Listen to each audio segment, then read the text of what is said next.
Well,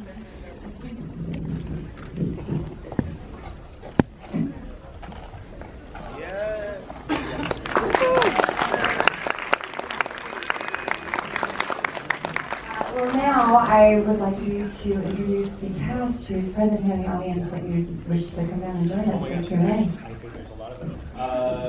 Well, first I have to say Diane Franklin because she's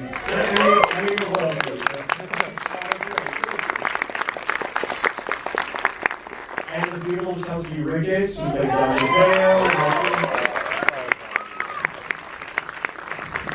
and Rebekah Graf. Where's Rebekah?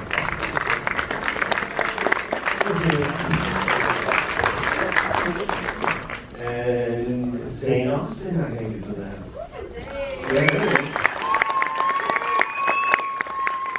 There's somebody here, if you want. And Steve. We can't forget Steve. Steve Trzaska. And then also, I want to introduce our amazing composer who I had the privilege of actually meeting for the first time in person tonight. He lives in New York. It's Kaproff, who is, I think, best known as the composer of an amazing score many years ago for When a Stranger Calls. I think that's everyone. Once I miss somebody, raise their hand. You missed Noah! Noah! Oh my God, no, I'm so sorry. Come on, Dad. And Noa Brenner, last but not least, our other producer.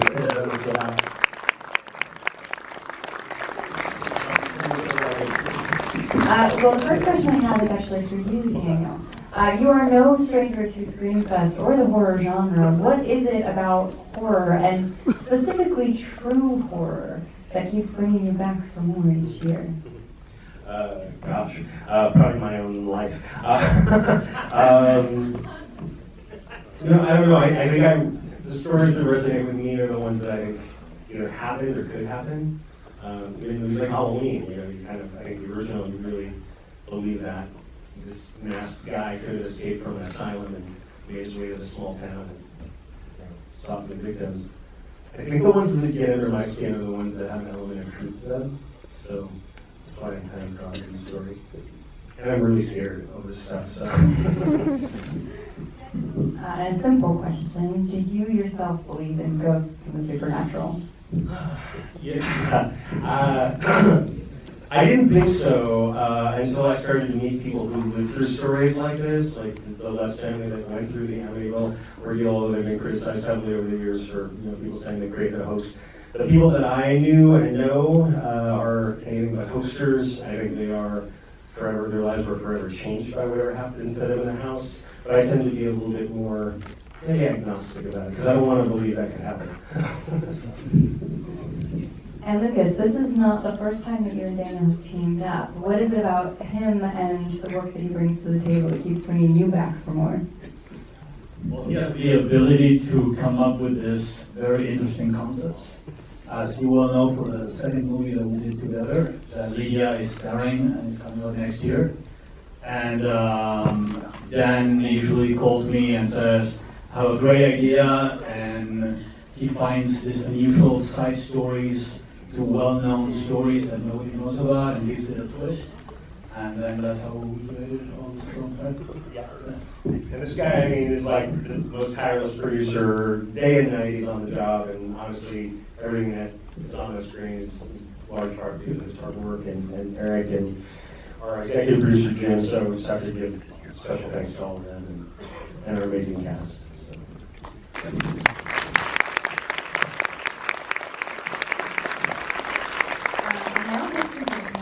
So each and every one of you played a specific role, and not just any role. You were all playing real people, where I think actors a lot of the time they have to bring themselves to the table, but with this, you're not just breathing life into a character, you're actually portraying somebody else. So what was the greatest challenge that all of you faced in this role? And I'm going to pass the mic down. I'll start with Eric, because it's a little shorter. Do you want to go first?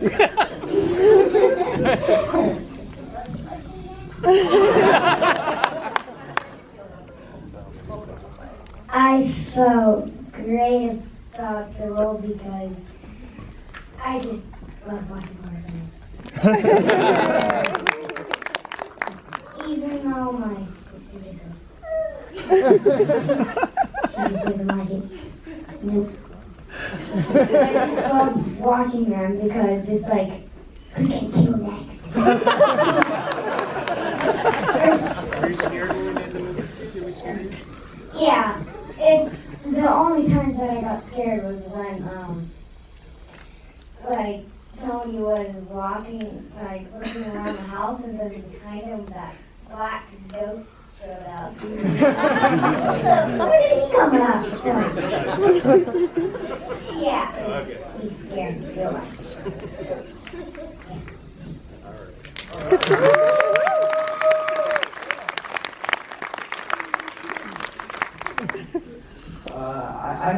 I really like the character.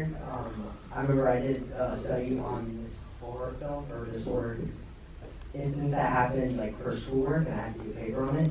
So I knew a lot about the story, and that really helped me get the character. And I love horror, and I've seen almost every horror movie, so I just saw The Nun. That was a great movie.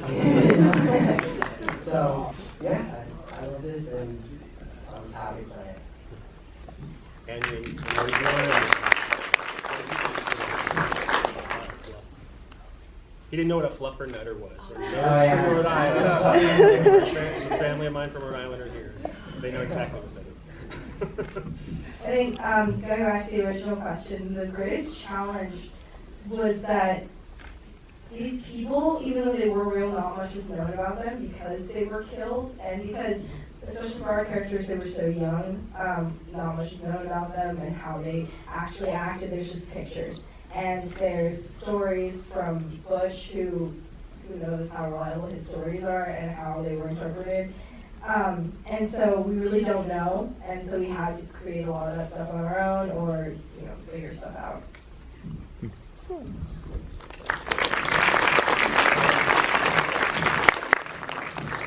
I have so much to say. I mean, I feel like, I was in the 80s and now I'm here again. That scene, I'm sorry, I have to say it was Dawn, but when she's on the steps, it's the same scene that I did with, in Amityville Possession. And when I see that scene, I just go back to doing that scene. And then also, I mean, obviously these are real people, so I was telling someone I'm sorry that we had to do this film, but at the same time, I really feel like we paid respect to them. And when I was teary-eyed at the end. I feel for these characters, and when I played the role that you saw of Louise DeFeo, I'm telling you, my heart was in it. We did not know that much about the characters, but I'm from Long Island, and I feel like when I did that role, I just felt like I gave it my heart and gave you a feeling of what the life is like of someone who grew up there and what she went through. I mean, she loved her kids, and the Italian mothers, regardless, you loved your kids, so I hope that came through.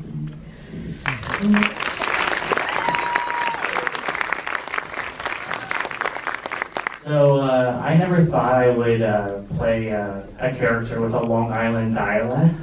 I'm a ginger, so I learned that dialect back in school, and I thought I would never use it again, but here we are.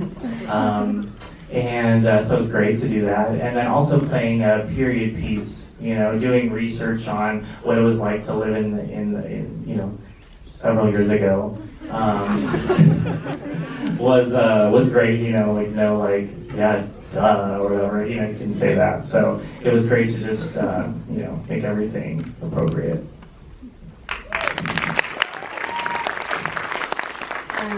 Hi. I'm not sure that Donna was a real person. But I guess the hardest part of tapping into Donna for me would be, well, no, not the hardest part. Bad taste in men. But, tapping into filling in the blanks as a young girl. You love someone, they're there. So you fill in the rest of the blanks and learning to respect yourself after the rest of it. There's that. That's Mike. I'm also not sure if Steve Pelsky was based on a real person. You'd have to ask Dan that. But, I'm sure at least one person ripped one in that basement in real life, so maybe I was channeling that. It's really fun to have a license through the script to just do whatever you want, be outrageous and be a jerk and do stuff that you never do in real life, unless you were a newly appointed member of the Supreme Court.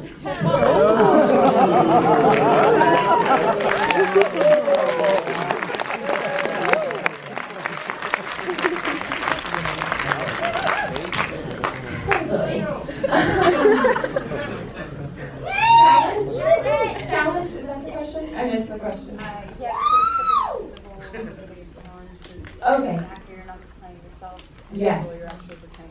Yeah, I think there was another layer of difficulty in this role because I am playing somebody that's real and I want to respect her story and the story of this family. I heavily leaned on Dan, our director, because he's very passionate about this story and about telling the truth.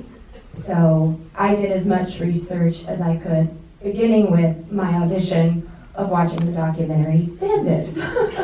Completely not knowing that it was his documentary, which I know now. So yeah, I leaned heavily on Dan to have my back and support me and make sure that I'm doing Dawn justice and that the rest of us were too.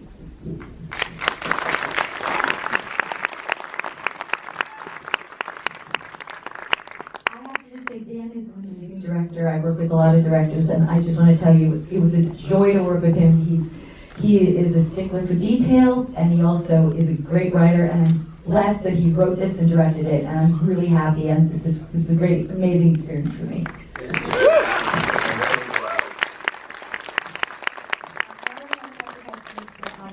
So if there's anything you guys want to know, raise your hand. Yes. Hi, great job, Dan. Just kind of a gate question, because when I saw Diane Franklin was in the movie, I just was so excited. And when did that happen? You know, it's funny, she doesn't remember, but I met her, the New Bev did a screening at Amityville 2 a couple years ago. She came, and this movie hadn't quite been born at that time, but when I started developing it, I was like, God, that would be awesome if she played the mom in this one. And I don't know, it was through your friend, Scott. Yes. Yes. Oh, this is great. Is he here? Yeah. Okay. So actually, I don't even know how this happened in the world, but I had a convention manager who said, "You have to call this phone number," and my convention manager said, "Call the number," and I was like, "Okay." I didn't even know. He said, "No, this guy Dan, you want to talk to him." My convention manager did not tell me anything about it, just said, "Call this number." So I called in and I said, "Hi, you don't know me, I'm Diane Franklin, and I was told to call you." And then says, "I know you, would you be my Louise DeFeo?" And I went, "What?" And I burst into tears. And okay, so. But I will say, you know what, she wanted to audition for it, she didn't want to just be handed the role, so she came in, and Lucas was there, and like she completely blew us away with her audition. It was so amazing. She just kind of owned the role from the minute she walked in the door, and like she brought this character to life like instantly. And I hugged her.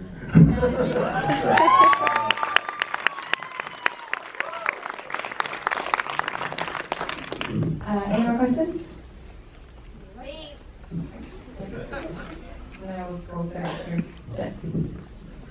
Yeah, so that was pretty enjoyable. I'm shocked to hear, and my son's that young, so I mean that's awesome. I mean, yeah, I didn't hear anybody screaming or whatever. I'm just shocked. I was like, wow. But anyway, question for everybody. There was a lot of like physical parts, right? Like a lot of like excruciating and heart-wrenching parts, and it's really interesting to have that perspective, like in a horror, because obviously this occurrence based on real characters, so we got to a little bit of their family tragedy and sort of how they were struggling with it.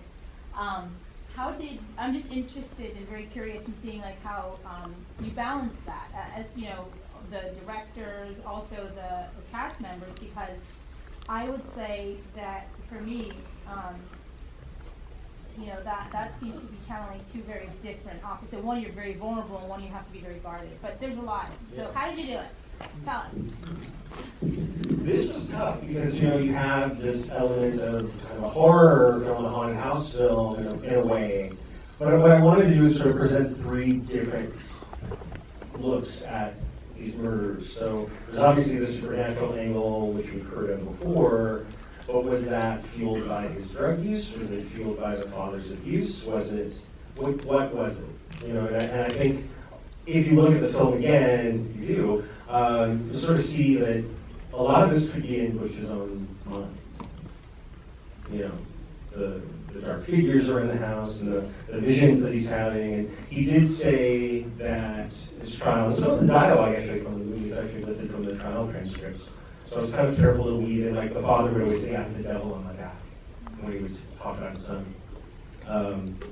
But he, yeah, I mean, there was severe abuse at the hands of the father. There's also a time when, you know, if you see which Diane plays so well, and the father comes home, she takes his hit, hangs it up for him, and she's very compliant, and she doesn't really have a voice, you know, and I think it's just a different time, you know, and very sad, and sadly, maybe we haven't come that far. I hope we have. But, no, I think there was a balance there. It was sometimes difficult to achieve, but I think we wanted, obviously we want to make the movie scary, and it's a movie, it's not frankly a docudrama or a documentary, but we also wanted to infuse it with kind of this family drama, which I think was really important to show. I actually have a quick question before I go back to the audience. Was there an intentional subtle nod to Poltergeist in the film? Do you know what I'm talking about? Okay, yes, with the end of the day, which we all, from us, those of us who lived in the 70s, when TV would end for the night. A lot of you probably don't know that. But yeah, that was absolutely a nod. There were lots of nods in this. In fact, I have to give a shout out. I don't know if Tom McLaughlin is here. I don't know if he's there. He is up there. Tom's the director of Friday the 13th Part 6, and he is the lead singer in Amazing Man with the Slots. And those guys up there, they gave us a couple of the songs that are in the movie, and then you'll see a reference to his Friday the 13th movie with Rebekah, and I actually made her watch that scene over and over before we did it, where she's in the car and she's saying, the best. And that's right out of Tom's Friday the 13th, but it's Tom singing on the radio. So there's a lot of references within references there, because I'm a horny. All right, now back to the audience. Yes. First off, congratulations, everybody. Great collaborative effort. It was a huge accomplishment. Some Hitchcock in there, which was great. The sound design was phenomenal. Awesome shot selection. I have a question for you. From concept to what you considered finished, how long did it take you guys? No, this was like a movie that would never end. I mean, it felt like we kept making adjustments, we kept going back to the sound mix, we kept going back to color. You know, we wanted to kind of desaturate it and give it kind of like, you know, a sort of 70s, you know, kind of that, you know, that time period, and not go too far with it, so it didn't look sort of like a parody of itself. But also, you know, without losing the scares either. So, and you'll notice like some, like, and that's like Dana's score really helped inform, you know, some of the editorial choices once we started getting his tracks. And then, you know, and my love of movies by John Carpenter, I think you can see some of that in there as well. So, but yeah, but it was a process. I think to answer your question, I think we shot it in last summer, so July of 17, right, guys? And I think we actually final cut and, you know, answer print, as we used to say, back probably, well, we even changed that after February, so I want to say maybe April. Yeah. Yeah, the color grade was great too. Oh, yes. So Daniel, you were the producer on the Amityville Awakening, which took the Amityville series forward. What was your inspiration in going back to the original roots at the beginning of the story? Yeah, you know, it's funny, that movie kind of had so many different iterations. There's so many people involved in it, from Jason Blum to a whole bunch of producers who kind of held on to various pieces of rights, and you know, it just kind of morphed into something that I didn't really want it to be necessarily. So, you know, and I always wanted to tell a version of the DeFeo story, because I think in a way it's the one that's more compelling than kind of inventing a bunch of fiction going forward. And the house itself is like a character and it's scary, and I get that, but I think the fact that these people lived their lives in this house and that they were tragically ended, I thought there was something very dramatic and powerful about that. And then I actually have an, oh, yes. Before I ask my question, I just wanted to say I really loved it. I've never actually screened in a movie before. I think I was too loud for anyone here. But it's kind of two-parter. First, about the house, actual house. Where did you find it? What made you want to use that house? And second question, what kind of advice would you give for first time filming? Well, the house is a bit of a trick. It's three things. It's a practical house that we shot here in Los Angeles, with interiors, and part of that property became kind of like a set for us, so we built a partial replica of the real house, and on top of that we added a digital piece of the house. So there were kind of three iterations, I guess, of the house. I think when I first started, and I was like, no, we gotta build this corner of this house here, and then like everybody's looking at me like, what are you doing? Like, just use this house. I'm like, no. It has to be the house with the brown shutters, and the brown shingles, and the white shutters, and I really wanted to, I'm sure you guys have seen the original Amityville horror movie, and it's white, and it's, it's a cool house, but I wanted to bring it back to the look of the way it looked in 1974. So that was a big thing for me. It was a big expense for a movie like this, so I'm grateful that our producer let me just run with that.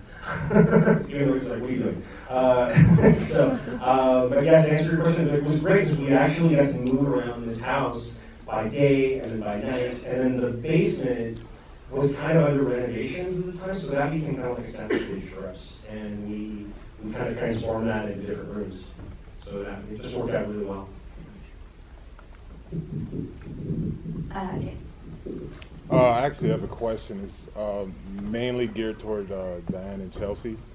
As an actor, I'm an actor as well, and I played somebody that was a living person who was complex and troubled. But one of the things while I was watching the film, I was just thinking, as an actor, not only are you guys playing actual people, but then you also have this added dark element. So my question is, after you were done filming, let's say the next 2-3 weeks after filming, were there any lingering like feelings or effect from all of what you guys were dealing with? Well, as far as I go, I always felt very loving and protective towards her. I have a daughter in real life, and there she is. And honestly, I just love my kids so much, and we had a great relationship when we were working. It was unspoken to me. I think we just really connected. We trusted each other. She knew that I had played her role when I was younger, but I was like, I don't even know. I was like, don't even look at that. Just be you and connect to the situation at hand, because that's really what she needed to do. And but I love her. She's wonderful. First off, you're the best. I love that question. I think that's a great question. I think it's hard not to can relate no matter what profession you are in to bring work home happens. So yes, but also I definitely tried to separate the two. When I was on set, I was in it. I had wonderful people to work with. But when I would go home, I did my absolute best to just shut it off and know that I am Chelsea. And I wanted to serve the story and do the best I could do, but when I went home, I definitely tried to shut it off. So I wouldn't say it lingered for weeks, but of course, at the end of a long X amount of hour day, yeah, it affects you. Sure.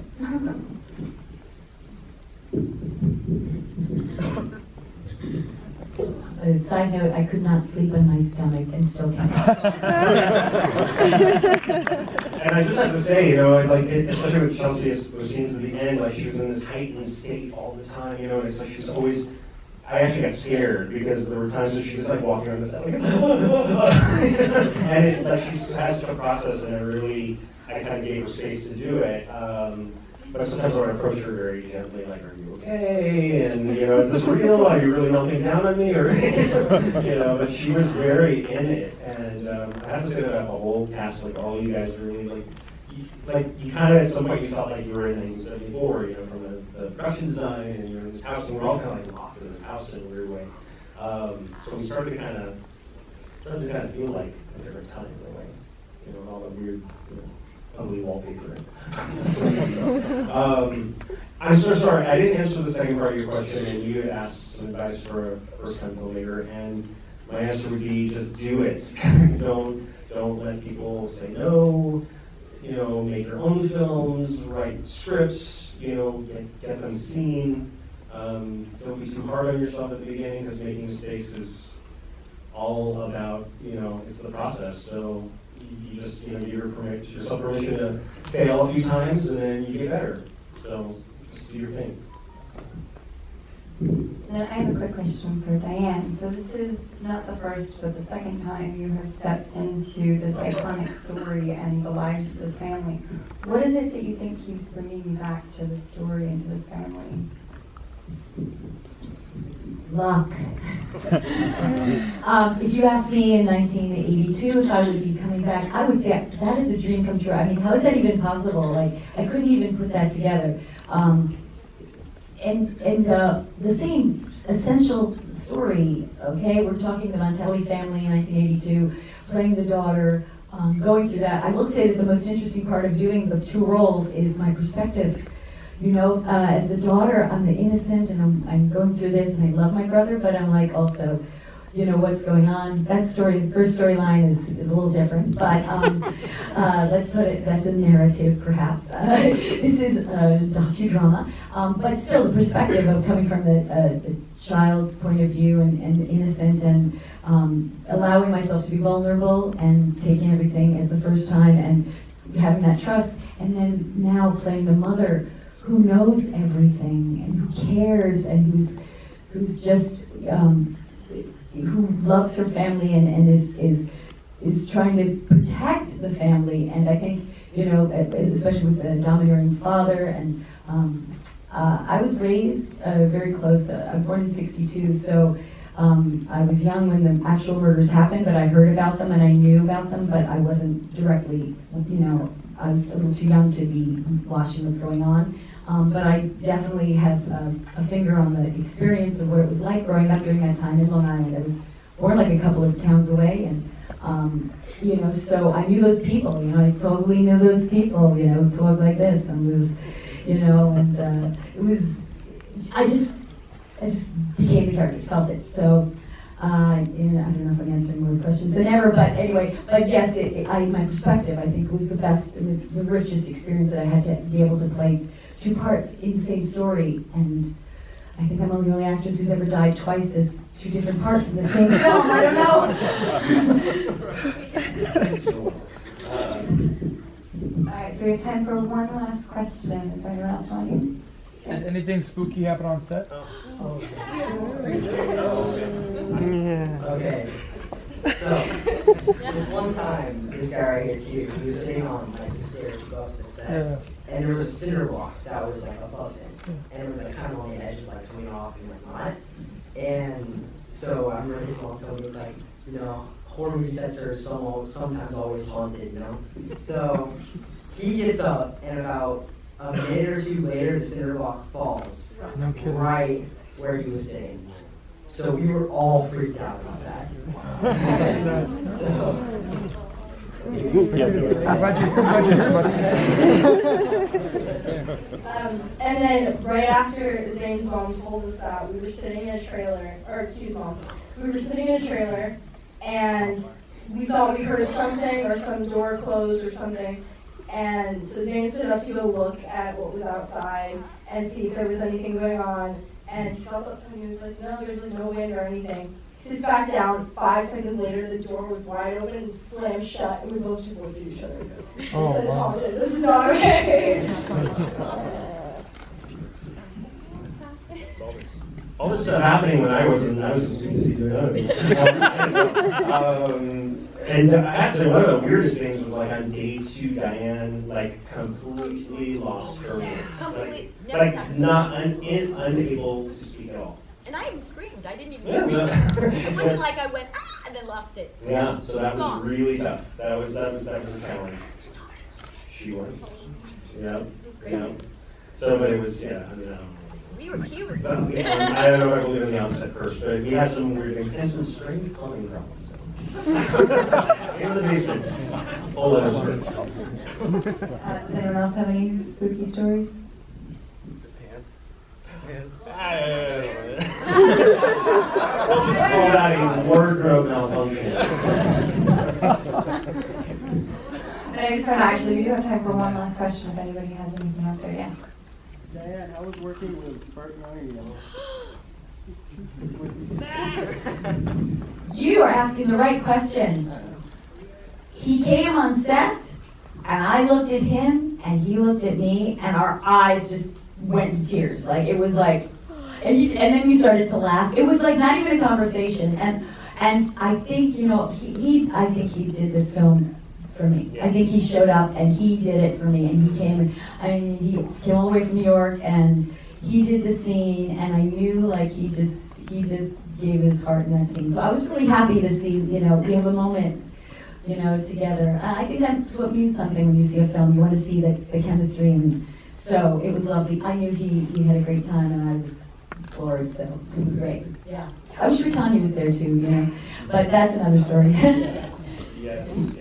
But no, I mean, we're thrilled to have him, and I just think, this is amazing cast. And the fact that we got Diane, and I think there's something about seeing the two of them, even as briefly on screen, if you remember Amityville 2, that she started with her, just seeing him play her father again, and the way she's sort of in awe of him, I kind of love that dynamic there. How many of you seen Amityville 2? Wow, okay, good. That's amazing. So this is tricky, huh? Awesome. And just lastly about the movie, I mean, you guys have been talking about Amityville too, like I really, I tried to strip away a lot of the kind of Catholic tropes in that movie, which were all very it was all, it was very much like an Exorcist sort of clone that was certainly inspired by Exorcist, just coming off of the success of, demonic possession movies of that era. And so, that one had much more to do with the family priest and incest and tattered Bibles and crucifix and, that turns upside down. And I just wanted to kind of even though there's a few things like that in this movie, statues and things, I just didn't want to play too much for the Catholic angle of it. I wanted to show this more as a family that was in turmoil amongst themselves.